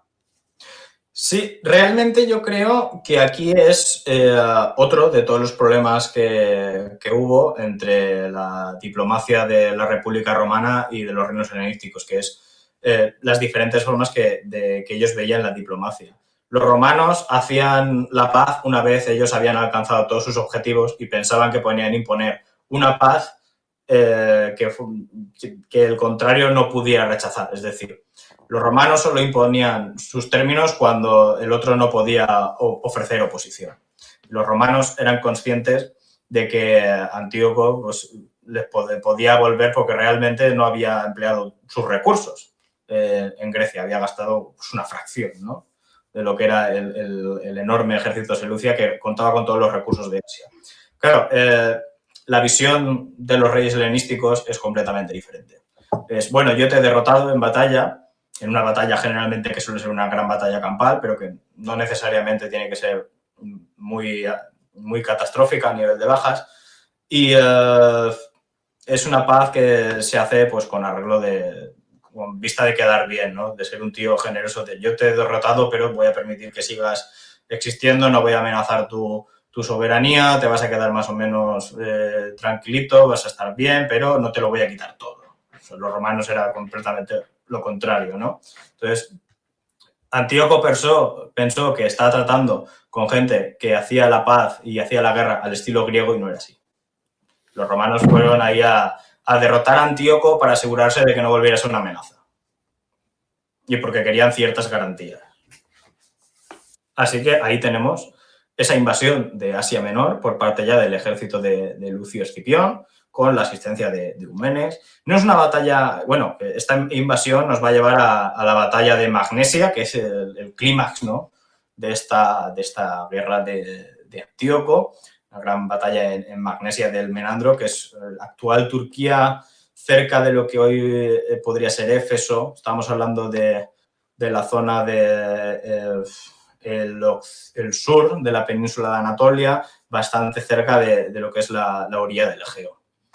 Y, bueno, no es una batalla que se produzca al instante, ¿no? Sino que hay o al menos un año de presencia romana en Asia Menor antes de que se llegue a producir la batalla. Porque, claro, en este momento Antíoco dice, wow, están en Asia Menor. Yo pensaba que no iban a estar en Asia Menor. Vamos a ofrecer, ¿no?, garantías. No quiero ir a un conflicto armado. Claro, esto también porque no quería enfrentarse a los romanos y también estaba ganando tiempo pues, para reunir más tropas, ¿no? Porque Antíoco, ya que estaba en Asia Menor, pues quería aprovechar esa ventaja, ¿no?, de jugar en casa. Realmente los romanos se la jugaron muchísimo invadiendo Asia Menor por lo que ya hemos comentado. Es una campaña que lleva a los romanos a una frontera que es bastante lejana. Y además con mares y con varios mares, con zonas geográficas muy complicadas del centro de operaciones que es Italia, ¿no? Así que en ese año que va de la invasión de Asia Menor a la batalla de Magnesia, pues tenemos varias escaramuzas, muchas embajadas. Incluso en una de estas escaramuzas, Antíoco III llega a capturar al hijo del cónsul de Lucio Escipión, ¿no? Y, bueno, lo suelen utilizar para pues, ganarse un poco el favor de los cónsules romanos, ¿no? Para que se llegue a una especie de acuerdo, pero al final no, se hace un intercambio de prisioneros.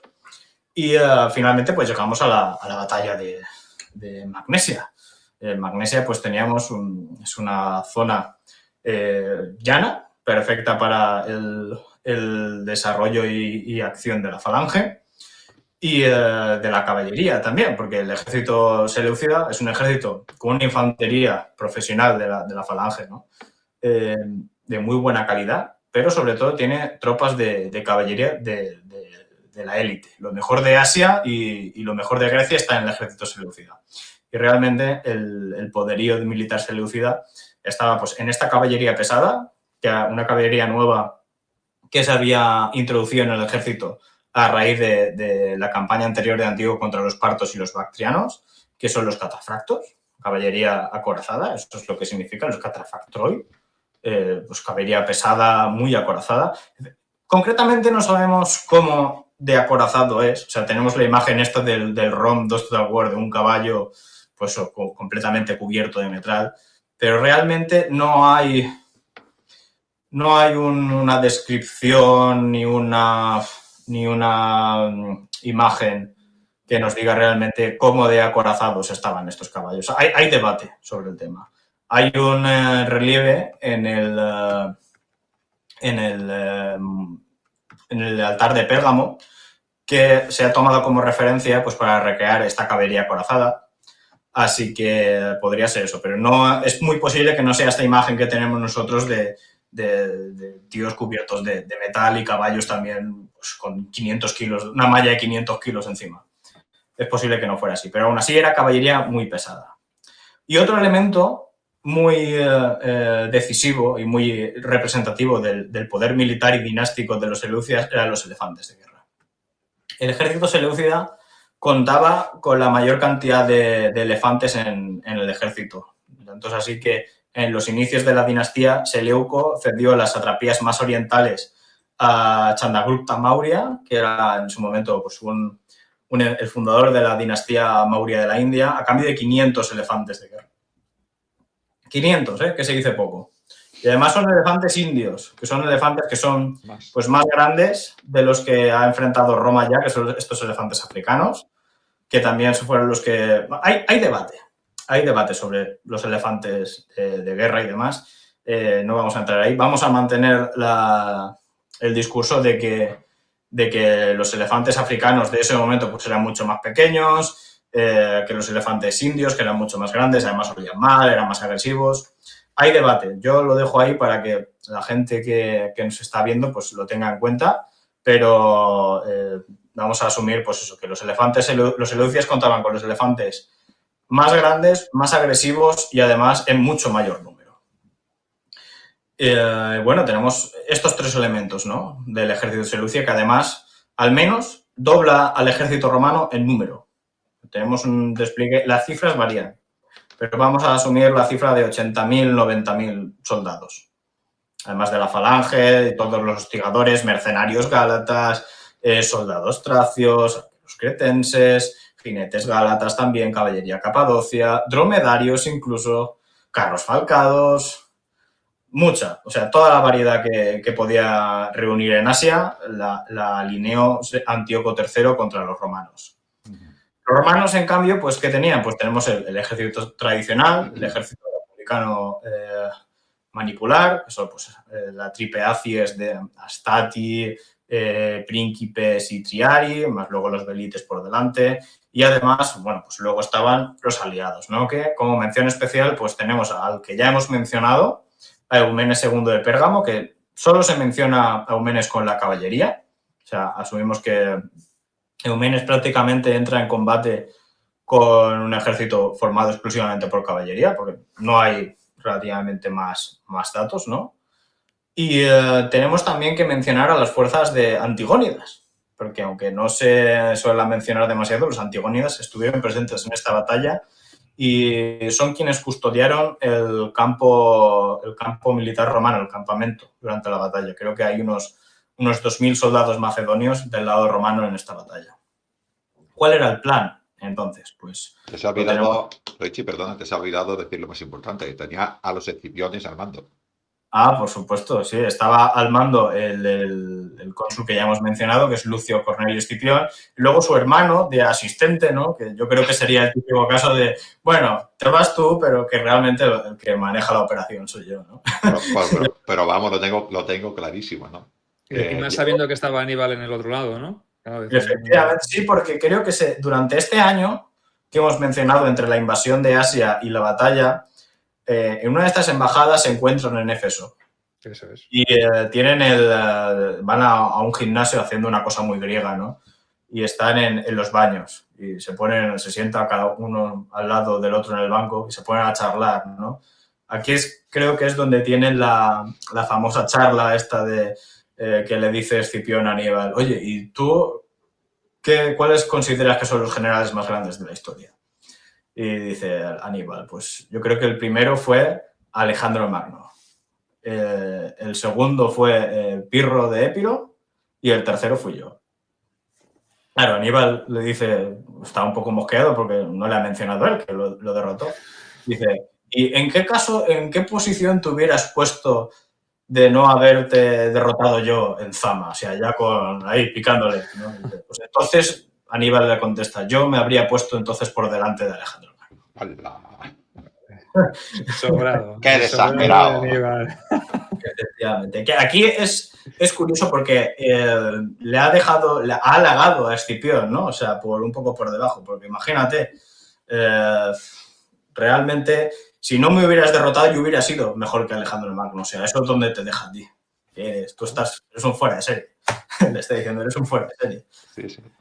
Sí, lo que claro, hay que interpretarlo así, hay que interpretarlo desde esta perspectiva. Pasa que a lo mejor si lo cuentas así piensas, ostras, qué soberbio, ¿no? Este Aníbal, pero si no hubiese sido porque le ha derrotado otro grande, ¿no? Uno de los muy grandes, él no hubiese bajado del primero al cuarto puesto, ¿no? O sea, o al tercer puesto, ¿no? Entonces, en este caso, tendría que verse como un halago, ¿no? Aunque a lo mejor la historia no lo ha transmitido de esta manera o no lo interpretamos de esta manera, pero para mí es un halago a Escipión, ¿no? Hay que verlo desde el punto de vista.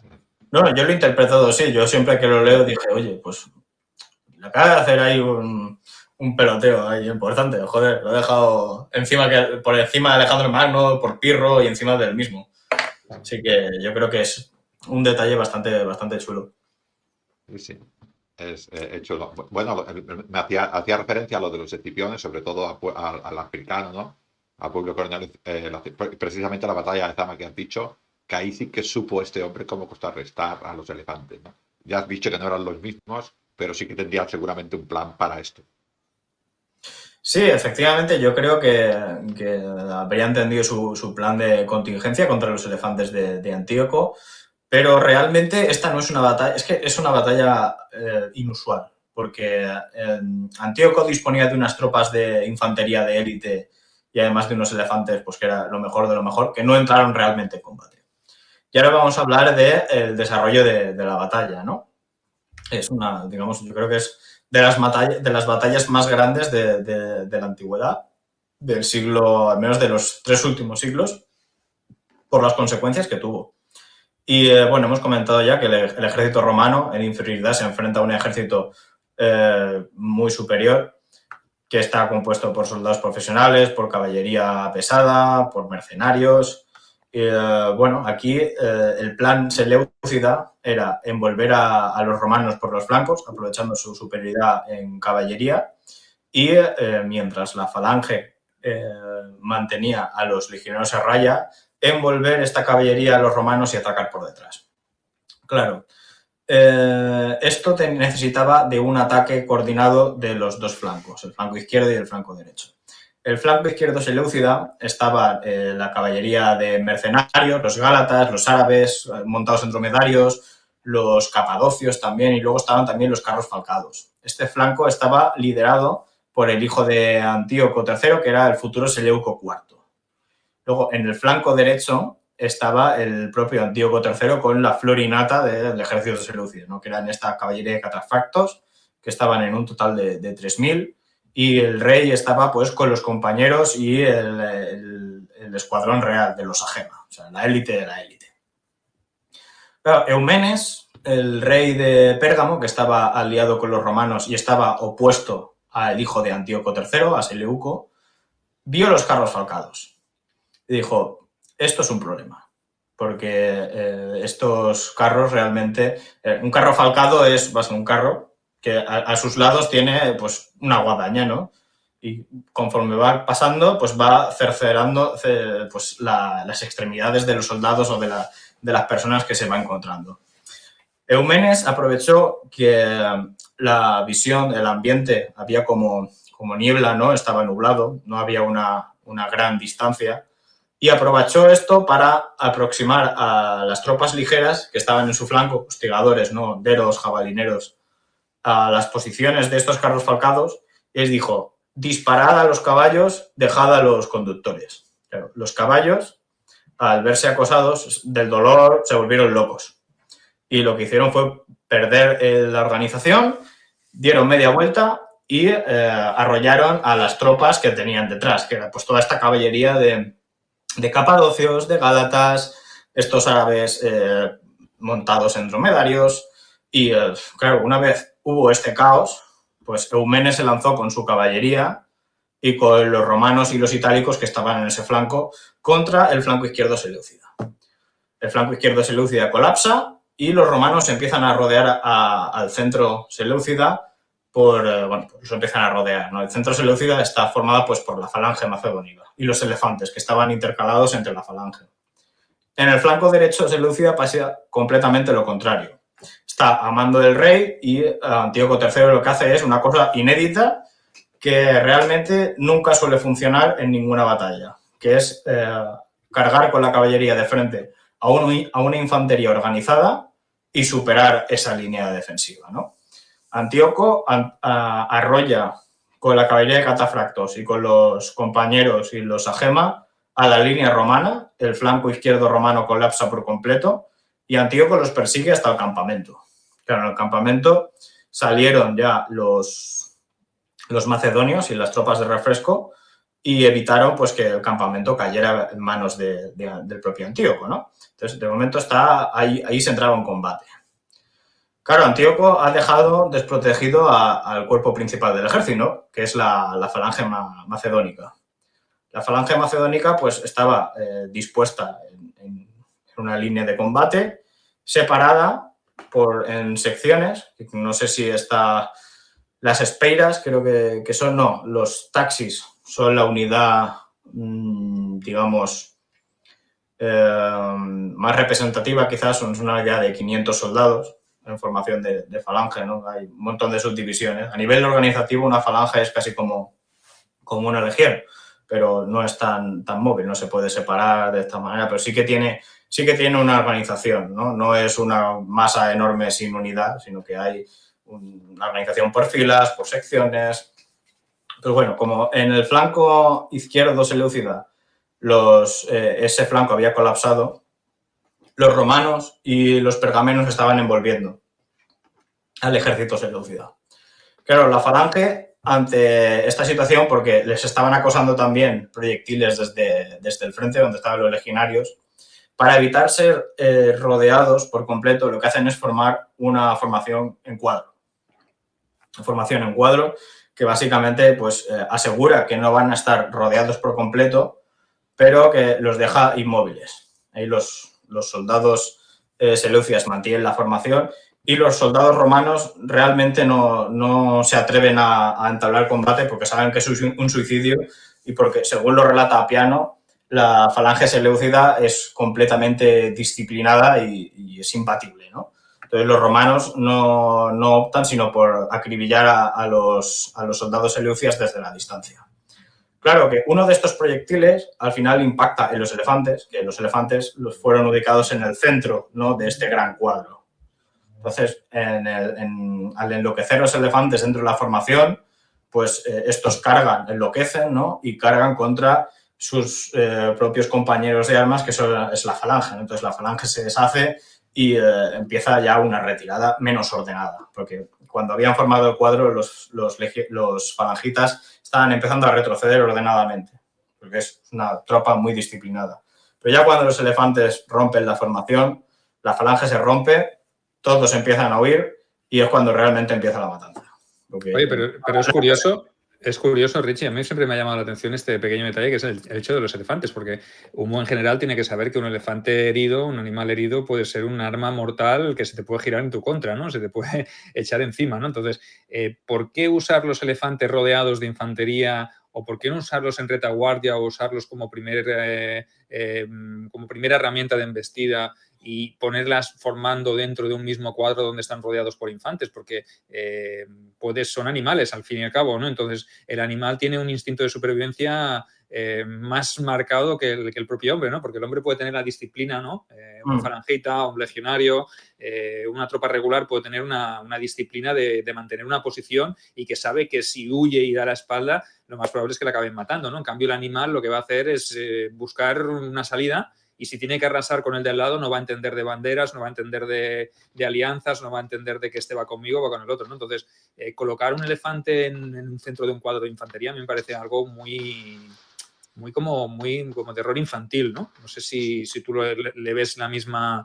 yo qué sé, tampoco me pongo en la piel de un general de aquel momento, ¿no? Entonces, no puedo saber hasta qué punto es práctico o es útil ponerlos en esa posición, en esa disposición. No sé, sí, sí que es verdad que lo podemos ver de esa manera, pero realmente la disposición que hace Antíoco de la falange intercalando con los elefantes tiene un sentido. Y es como la representación del ejército seleucida como una fortaleza inasaltable, ¿no? Porque da esa sensación de tener un muro de lanzas que se va intercalando por 3, 4 elefantes que serían unos torreones, ¿no? Porque los elefantes, además, no es solo el paquidermo, el animal, sino que un elefante va con una escolta de hasta 50 soldados para proteger al animal. Y además, en el lomo, estos sí que llevan una torre que va pues con unidades con proyectiles, con sarisas y demás. Así que el hecho de intercalarlos de esta manera era para generar un impacto psicológico, ¿no? Vale. Sobre todo. De mantenerlos en el centro de la formación, es verdad que a nosotros nos puede chocar mucho, pero tenemos que tener en cuenta que el ejército seleucida estaba siendo rodeado por detrás y que no interesaba tampoco perder a los elefantes, porque el elefante era un animal que estaba muy vinculado a la ideología real de los seleucidas, que es el ejército, la dinastía que más animales utilizaba de este tipo. Era un animal muy asociado al poder y el hecho de sacrificarlos y perderlos en la batalla, que seguramente es lo que hubiera sido de estar fuera del cuadro, hubiera sido, pues, a nivel ideológico un golpe muy duro, muy duro. Además que son animales, pues eso, muy preciados. Así que sí, tenerlos dentro del cuadro era muy peligroso, pero yo creo que de la misma manera hubiera sido tenerlos fuera, porque hubieran enloquecido también y se pudieran haber vuelto, ¿no? O sea, primó esta idea de mantener el cuadro pues como una fortaleza inexpugnable, ¿no? Con la muralla de lanzas y esos torreones enormes que podían ser estos elefantes de guerra. Además, solo para añadir una cosa, también depende un poquitín también con el ejército al cual combatas, ¿no? Si tú eres un ejército muy preparado y combates contra otras tropas más tribales, para que nos entendamos, o con otro tipo de enemigos, pues igual esto te va muy bien. Porque si estas tropas de Antíoco eran tropas muy preparadas, los romanos también eran disciplinados, ¿no? Igual aquí también tiene que notarse, ¿no? Ellos, su experiencia con elefantes, igual con otro tipo de tropas, era espléndida, era bestial, y sin embargo aquí se encontraban de otra manera, ¿no? Aparte de todo esto que has dicho tú, ¿no? Del animal totémico, del animal que representaba a esta monarquía, ¿no? Quiero decir que, claro, cuando vemos un comportamiento determinado en una sola batalla, pues nos perdemos de todo el contexto. Sí, efectivamente. Y es que en la guerra helenística el elefante tuvo un desempeño bastante dispar. Por ejemplo, hay dos casos dentro del ejército de la historia del ejército seleucida. La batalla de los elefantes, que es una batalla que ocurre, no sé exactamente el año, creo que es en la década del 274 contra, pues eso, los seleucidas contra una invasión de estos gálatas, ¿no? Que son celtas que invaden Asia Menor. El ejército seleucida, muy menor en número, se enfrenta a un ejército superior de celtas, pero estos, al ver a los elefantes que cargan contra ellos, pues entran en pánico y los seleucidas ganan la batalla. Luego tenemos el caso de la batalla de Rafia, donde se enfrentan otro tipo de elefantes, y aquí los elefantes en algún momento también se llegan a enloquecer y arrollan a la propia infantería. El desempeño de los elefantes puede ser muy, muy variado. Los romanos también lo supieron enseguida cuando enfrentaron a Pirro, que llevaba también elefantes. Al principio pues se los asustaron y huyeron, y luego ya a la siguiente batalla ya supieron cómo reaccionar. Así que sí, por eso luego los elefantes dejarían de ser utilizados por los estados posteriores, ¿no? Los romanos también utilizaron elefantes.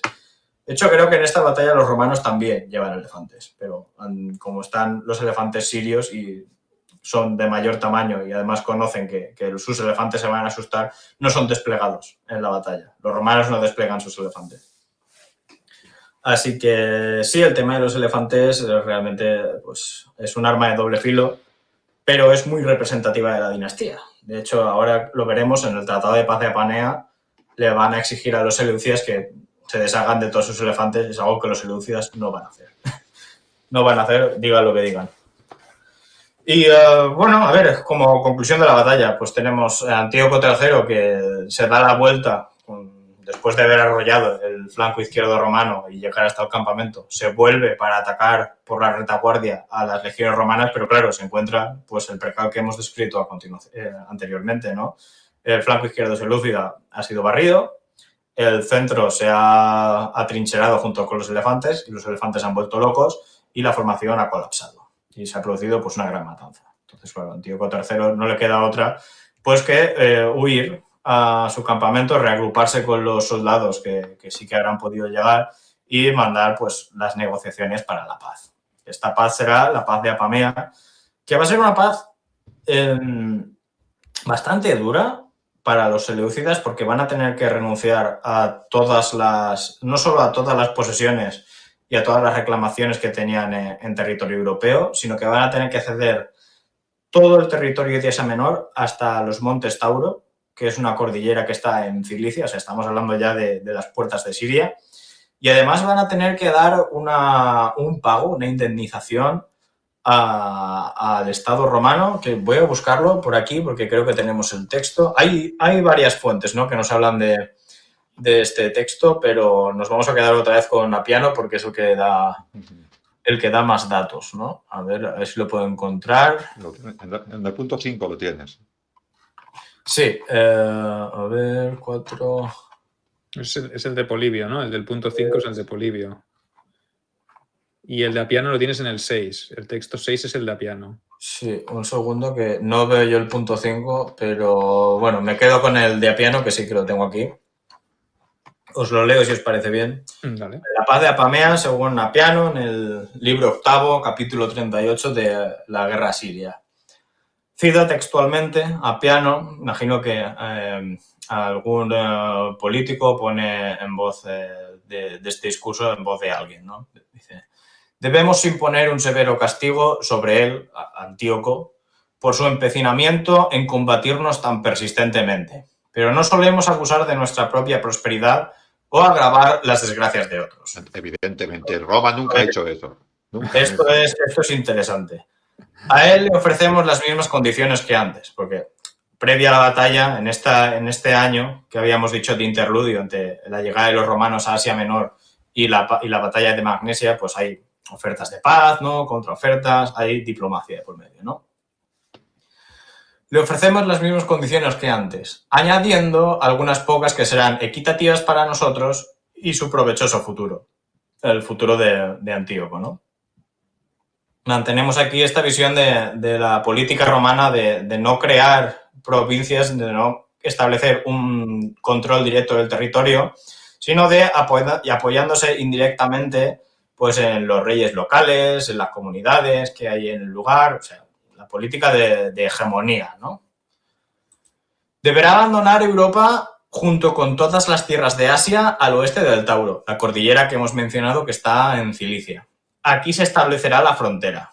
Deberá rendir todos los elefantes que tenga y solo tantos barcos como nosotros decidamos. Y en el futuro no mantendrá elefantes y solo los barcos que nosotros permitamos. Deberá entregar 20 rehenes que seleccionará el cónsul, que es Lucio Escipión, y pagará por el coste de la guerra, incurriendo en su propia cuenta 500 talentos eubeos y 2.500 más cuando el Senado ratifique el tratado, y 12.000 más durante 12 años que cada año serán enviados a Roma. Para hacernos una idea, más o menos, un talento es una medida que mide la plata, ¿no? Y un talento es 21 kilos de plata. Un talento. O sea, si hacemos el cálculo matemático, nos saldrá el peso en plata que le tocó pagar a Antíoco. Vale. Ok. También deberá entregarnos todos los prisioneros y desertores y a Eumenes cualquiera de las posesiones que haya adquirido por su acuerdo con Átalo. Átalo es el rey anterior del reino de Pérgamo, es el padre de Eumenes. Esto hay que explicarlo también un poco porque en uno de estos colapsos seleucidas que habíamos explicado en Asia Menor, el reino de Pérgamo había llegado a hacerse con la mayor parte de los territorios seleucidas en Asia Menor. Esto lo había hecho Átalo, el padre del rey Eumenes. Pero estos territorios habían sido recuperados por Antíoco III. Entonces Roma está exigiendo que los territorios que habían sido conquistados previamente por Átalo sean devueltos a Eumenes II. Y esto va a extender la frontera de Pérgamo hasta estos montes Tauro que establece el tratado.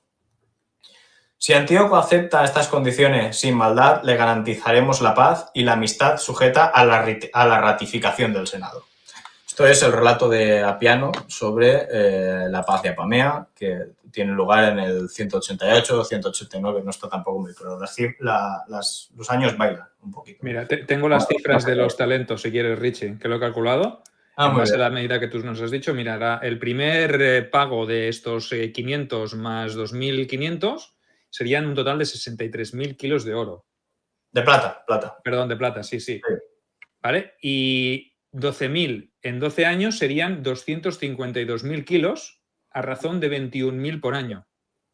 Pues bueno, nos podemos hacer una idea de lo que es eso, ¿no? Madre de Dios, por todos los dioses. Muchísimo dinero. Es una auténtica locura a nivel de financiación, de tesoro y de... Buah, yo la verdad es que no me imagino todo eso metido en una sala o en cualquier lado. ¿Qué quieres hacer con todo eso? Con tanto dinero. Pero bueno, la paz se acepta porque a Antíoco III ya no le queda otra. Y realmente que la frontera del Imperio Seleucidas retroceda hasta los montes Tauro es en cierta medida beneficioso porque es una frontera muy fácil de defender. No como Asia Menor, que bueno, es un sistema muy montañoso, pero está poblado por un montón de pueblos diferentes, enfrentados entre sí. O sea, Asia Menor ha sido un avispero y un problema bastante gordo. Y realmente con este tratado Antíoco se libra un poco de ese problema. Y el tema de los elefantes y los barcos. Los elefantes al final no van a ser... Esa parte del tratado no se va a cumplir porque los seleucidas mantendrán el uso de los elefantes yo creo que es hasta finales del siglo I, cuando se pierden las guerras contra Partia. Y el segundo punto de los barcos, el Imperio Seleucida nunca fue una potencia naval, siempre fue una potencia con fuerte matiz terrestre, pero cuando en el periodo de Antíoco se derrotó al Imperio Ptolemaico, que era la potencia naval hegemónica del siglo III, pues ese espacio fue ocupado por Antíoco. Así que en ese aspecto no hubo grandes problemas. Como en el asunto de los rehenes, ahí sí que fue un factor decisivo, no solo es un aspecto que se respetó del tratado, sino que influyó bastante en el futuro de la historia seleucida. Antíoco mandará a su hijo Antíoco IV, el futuro Antíoco IV Epífanes, para que esté de rehén ahí. Y posteriormente, pues los nietos y bisnietos de Antíoco III seguirán yendo a Roma, pues para que Roma mantenga pues esa medida de ese cierto control, ¿no?, sobre los asuntos políticos del Imperio Seleucida. Otros reyes seleucidas que han estado en Roma de rehenes, pues se me ocurre Demetrio I Sóter, que es una historia de ese rey bastante interesante porque es un rey que se escapa de Roma, se escapa de su cautiverio y llega al Imperio Seleucida para reclamar el trono. Hay una lucha dinástica y al final él se hace con el control. Al final es ratificado por el Senado romano como amigo, pero vamos, que eso es una historia bastante curiosa. Yo le invito a cualquiera que nos esté viendo que busque la historia de Demetrio I Sóter del Imperio Seleucida, que es muy divertida, muy, muy interesante. Es de película, ¿no? Es como un poco como el Rey León. Es casi como el Rey León. Richie, permíteme un inciso. Yo ahora voy a hacer de Catón. Digo, a mí de todo esto, el dinero no me importa, no me importan los rehenes, a mí solo me importa una persona. ¿Qué pasa con Aníbal? Efectivamente, sí, Aníbal, que a mí yo me había olvidado de él. Hemos mencionado que durante toda la campaña Aníbal pues le había propuesto un planteamiento de estratégico para llevar la guerra de una forma que Roma fuera derrotada. Aquí hay un problema y es que Antíoco no acaba de fiarse de Aníbal, porque él está sospechando que realmente lo está incitando a ir a la guerra por motivación personal y no realmente porque le beneficia a él. Y él también tiene ese temor de que en una posible victoria contra Roma, la gloria de haber derrotado a los romanos se la lleve Aníbal y no se la lleve él mismo. Entonces, eso dentro de un reino helenístico plantea una grandísima cantidad de problemas, pero que no os lo podéis imaginar. Entonces, por eso Antíoco III siempre va a desechar el consejo de Aníbal hasta que en un momento se va a arrepentir. Luego ya, después de la batalla de Magnesia, Antíoco acepta entregar a Aníbal. Claro, Aníbal esto se lo olió y escapó y se fugó. Entonces, no estuvo localizado. Y creo que huyó a Armenia, al reino de Armenia, que estaba empezando. Armenia había sido una satrapía del Imperio Seleucida, pero que en momentos de cualquier debilidad pues se convertía en independiente. Así que Aníbal se fue a este reino de Armenia bajo la protección del rey Artaxes, ¿no?, que es el fundador de la dinastía artáxida, creo que se llama, y la historia cuenta que le ayudó a diseñar su capital. O sea, Aníbal, además de general, era arquitecto, pero esto ya entre comillas, ¿no?, porque no sé, es un poco fantasía. Bueno, luego Aníbal continuó, pues eso, su huida, su visita por diferentes reinos de Asia Menor, acabó en Bitinia, donde al final pues parecía que los romanos sí que lo iban a apresar, porque el rey de Bitinia, no recuerdo cómo se llama, creo que es un Prusias, seguramente, iba a entregarlo a los romanos porque se había convertido él en amigo de Roma. Entonces Aníbal decidió pues quitarse la vida. Y ahí acabó la historia de Aníbal, que en sus últimos años pues se pasó intentando buscar venganza contra Roma, intentando recuperar también para Cartago esa posición perdida, y ya en sus últimos años se las pasó intentando que los romanos no le echaran el guante. Hasta el final. Esa es la historia de Aníbal. Era el most wanted, ¿no? El más buscado del periodo, ¿no? Efectivamente, sí, pero aquí yo quiero hacer el apunte de que hay historia de Aníbal y de Escipión mucho más allá de la Segunda Guerra Púnica. Y son eventos muy importantes pues, que el público generalmente no los suele tener en consideración. Pero aquí tenemos pues, una campaña de grandísimas dimensiones que vuelve a implicar a Escipión y Aníbal. Y bueno, Aníbal después tiene un periplo por toda Asia Menor, o sea que tiene una vida larga después de Zama, Aníbal, y muy interesante además. Y eso es algo que generalmente no se suele tener en cuenta de Aníbal. Aníbal es la Segunda Guerra Púnica, parece que se muere en Zama, pero no es así. Oye, pues fantástico, esto de Antíoco ha sido estupendo y nos hemos dejado, y quizá en esta fase final de la guerra, no hemos mencionado a un tal Filipo V, ¿verdad? Sí. No lo hemos mencionado demasiado porque él estaba ahí en su tierra pues maquinando, ¿no? Porque realmente no acaba aquí la historia, ¿no? O sea, las guerras macedónicas, como ya sabéis, habrá una tercera guerra macedónica e incluso se habla de una cuarta, ¿no? Que hay algún personaje también ahí que intenta rescatar la resistencia macedónica o griega hacia la República Romana. ¿Qué te parece si volvemos a quedar más adelante y nos traes el relato de esta guerra, de esta tercera guerra macedónica o de lo que sucedería con Filipo V y sus sucesores? Porque lo que parecía ser una balsa de aceite, ¿no? Que era Macedonia, estaba lejos de estar controlada todavía y se produciría incluso una tercera guerra en la que Macedonia volvería a desafiar el poder de Roma.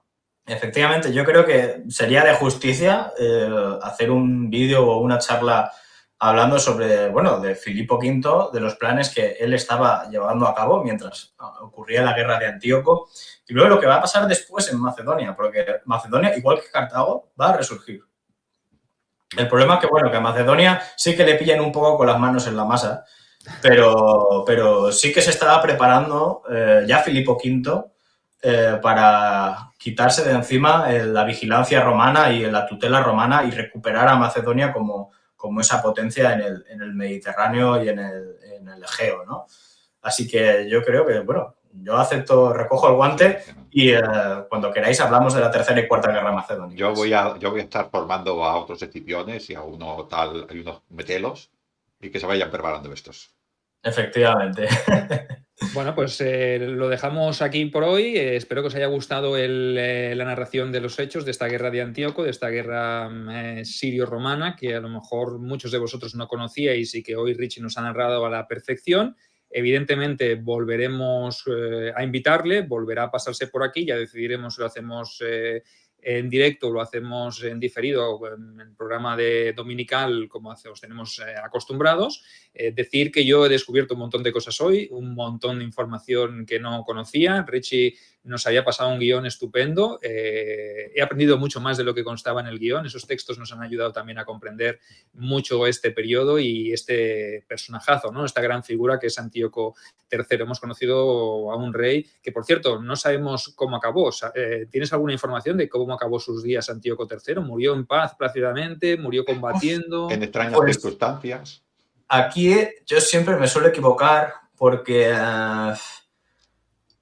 siempre confundo su final con la muerte que tuvo uno de sus hijos, que es Antíoco IV Epífanes, y el destino que creo que tuvo fue porque lo asesinaron cuando intentaba robar, expoliar uno de los templos, creo que en Ecbatana, en Media Tropadene.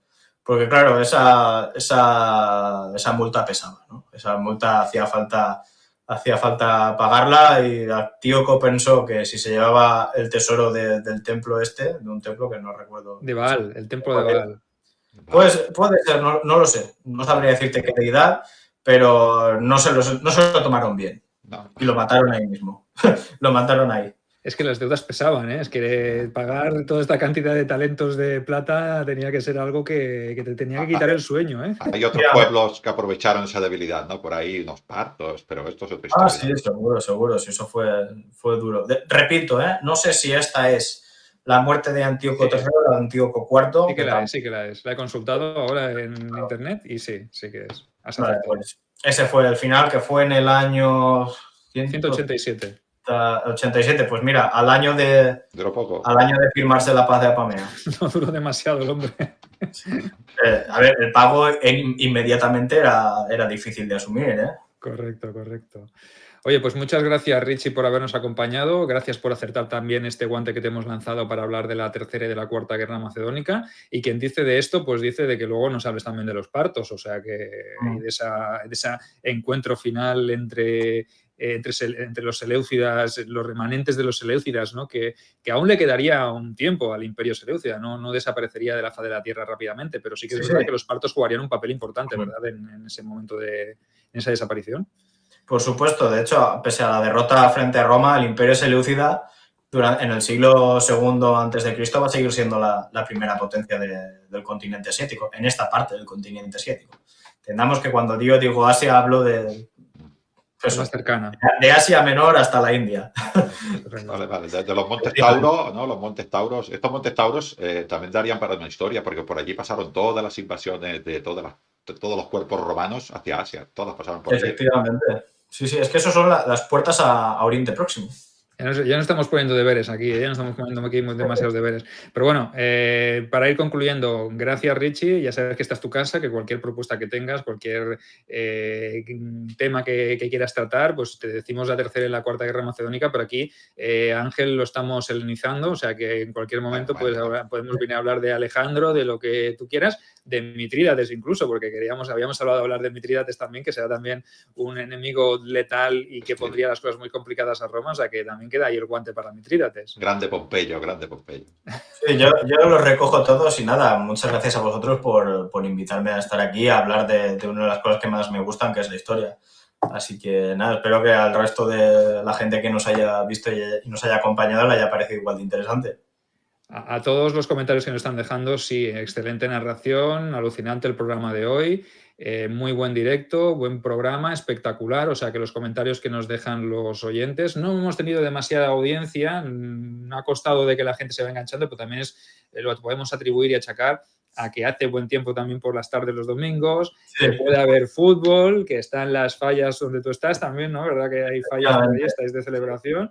Pues hay un montón de historias y que tampoco los directos no habían sido algo muy habitual últimamente. Nos habíamos apalancado y acomodado más en el tema de los programas grabados y que hemos decidido pues hacer esta incursión, como hemos dicho al principio del programa, pues porque el tema nos parecía muy interesante y lo ha sido. Entonces, confiamos en que los que veáis el programa en diferido, dejéis vuestros comentarios, hagáis vuestras aportaciones y nosotros lo iremos contestando y respondiendo, y si hay alguna duda, pues que se lo pediremos a Richie. Richie también colgará en su canal de Helenismo y Roma, que lo tiene en YouTube, también tiene un canal, colgará también el programa que le pasaremos, y no sé si en Instagram lo podremos colgar porque habrá que mirar cómo lo hacemos. Pero bueno, en cualquier caso, el directo ha sido genial. Nosotros lo hemos pasado muy bien, ¿verdad, Ángel? Yo me lo he pasado fantástico.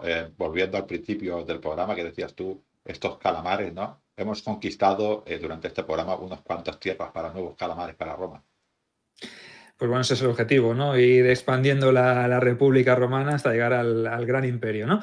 Pero por en medio nos hemos encontrado enemigos tan duros pues como fue Filipo en su día, Filipo V, y como ha sido en este caso Antíoco III, y queda mucho todavía por relatar. O sea que os esperamos en la siguiente entrega y el domingo que viene volvemos con una edición grabada. Y entre semana recordad que tendréis la tapita de Calamares en Romana Express, que bueno, que estamos viendo que no es que lo sigáis demasiado, o sea que desde aquí os animamos a que nos sigáis miércoles y domingo. Recordad, a partir de las 6 tenéis doble ración de calamares, tapita intersemanal los miércoles y la ración grande, el plato principal, lo tendréis el domingo a las 6 de la tarde también. O sea que luego podéis escucharlo también en el canal de iVoox de Ángel Portillo de Lignum en Roma. O sea que...